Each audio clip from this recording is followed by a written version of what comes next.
Teka na!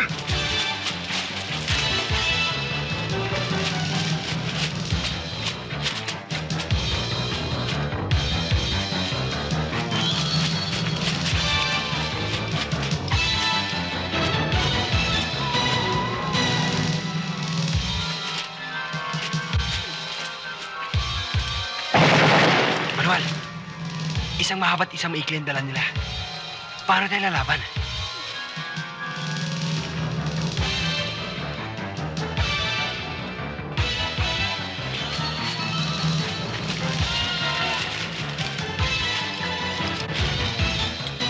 Asan?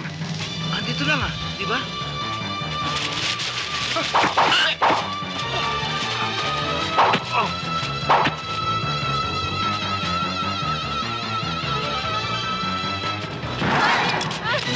Sige!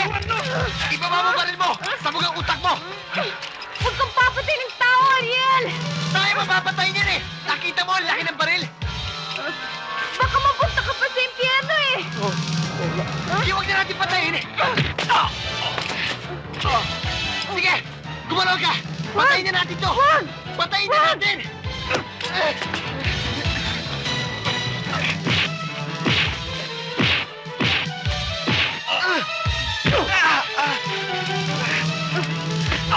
Tama na! Patay mo yan eh! Ayan! Tama na! Mapupunta sa impyerno yan eh!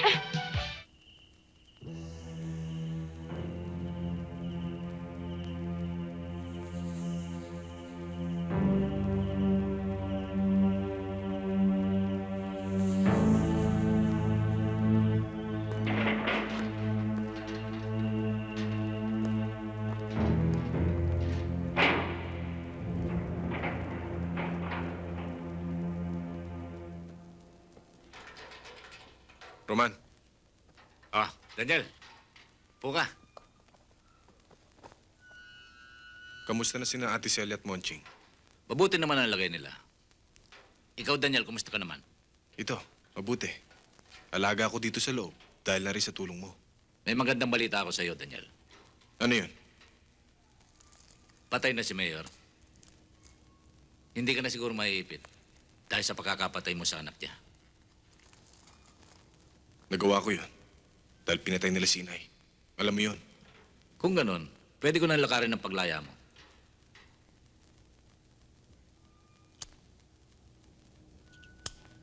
Panibagong utang na naman yan.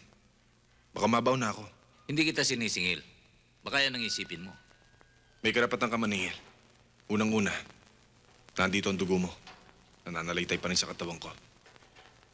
Patay na siguro ko kung hindi ako nasalin ng dugo mo nun. At hindi lang buhay ko, pati na sina Ate Celia. Halos ikaw na nag-aalaga sa kanila.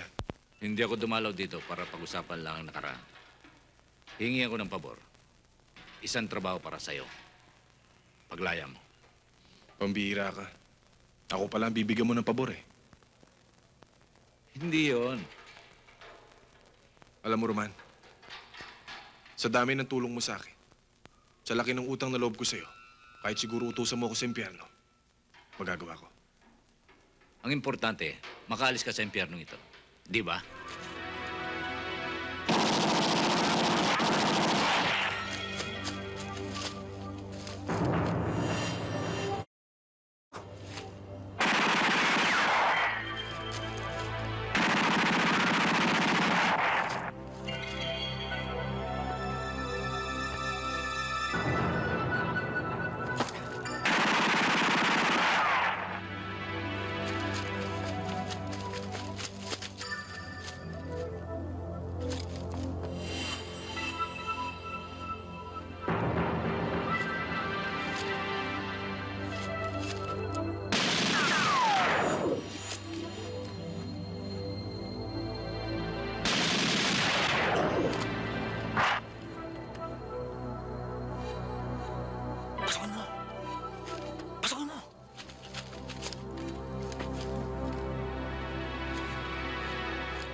Nagkaisahan tayo ah.